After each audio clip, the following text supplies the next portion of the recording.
যখন যেটা পাই দিলে তো হইব না দোস্ত। মোবিল বইলা মোবিলই দিতে হইব। মোবিল বইলা টেবিল দিলে তো হইব না। ঠিক মোবিল দিলে ইঞ্জিনে গাছ জমবো না, ক্ষয় হইব না, অতিরিক্ত গরমও হইব না, গাড়িও যখন তখন বয়া থাকবো না। তাইলে এখন থেকে সব ট্রাকে মোবিল ডেলবেগ লেজেন্ডই দিমু।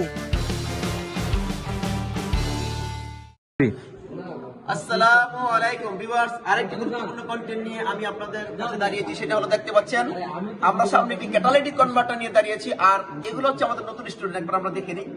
এই এদের উদ্দেশ্যে এবং আপনাদের সকলের উদ্দেশ্যে শেখার জন্য মূলত আজকের এই কন্টেন্ট নিয়ে আমরা দাঁড়িয়েছি। একটু দেখেন, এইটা হচ্ছে ক্যাটালাইটিক কনভার্টার।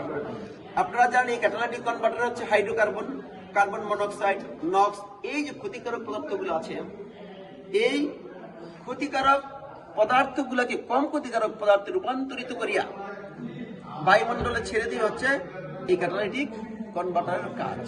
দেখতে পাচ্ছেন এখানে একটা অক্সিজেন সেন্সর আছে। এই অক্সিজেন সেন্সরের কাজ হচ্ছে কি পরিমাণ অক্সিজেন তার ভিতর দিয়ে প্রবাহিত হয়ে বাইরে যাচ্ছে বা কি পরিমাণ অক্সিজেন এখানে আছে সেটা ইসিইউ কে জানানো। তবে কিভাবে জানায়? কারণ এই অক্সিজেন সেন্সরের ভিতরে আপনারা জানেন আছে জার্কেনিয়াম অক্সাইড। কি আছে? জার্কেনিয়াম অক্সাইড থাকে, যার কারণে বিক্রিয়া করে এই কাজটা সাধারণত করে থাকে। তারপরে আমরা আসি এইটার ভিতরে কি থাকে। আমি একটু দেখাই, এটা খুলে রেখেছি, একটু দেখাই, সামনাসামনি একটু দেখি। এটার ভিতরে থাকবে হানিকম, মৌমাছির চাকের মতো থাকে। কি থাকে? মৌমাছির চাকের মতো থাকে। তার ভিতর দিয়ে যখন, অর্থাৎ এটা একটা ফিল্টারের মতো কাজ করে। এটা ব্যবহার করা হয় পেট্রোল ইঞ্জিনে। কোথায় ব্যবহার করে?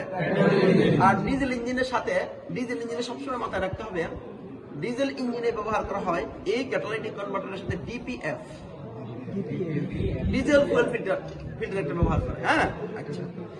অথবা ডিজেল পার্টিকুলার ফিল্টার বলে, ডিজেল পার্টিকুলার অর্থাৎ ডিপিএফ, ডিজেল পার্টিকুলার ফিল্টার। দেখেন সামনাসামনি একটু দেখবো, সরাসরি দেখি আমরা।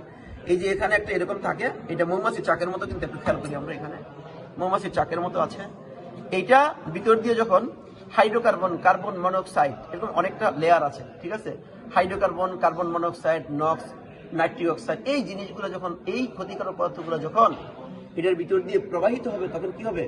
কম ক্ষতিকারক পদার্থ রূপান্তরিত করিয়া একজন গ্যাসের সাথে সেটা বের হয়ে যাবে, ফলে পরিবেশের কোনো ক্ষতি হবে না। আমরা বুঝতে পারছি কিনা? দেখেন এই জায়গায় কিন্তু এরকম এইখানে ওয়াশারের মধ্যে দেওয়া আছে, এখানে বিভিন্ন প্রকার সিল আছে। এগুলো যদি নষ্ট হয়ে যায় তাহলেও কিন্তু এদিকে গ্যাস লিক করতে পারে। তো মোটামুটি আমরা একটু বুঝলে সহজে এই ক্যাটালাইটিক কনভার্টার সম্পর্কে আমরা একটু বুঝতে পারবো বলে আমরা মনে করি। ধন্যবাদ সবাইকে।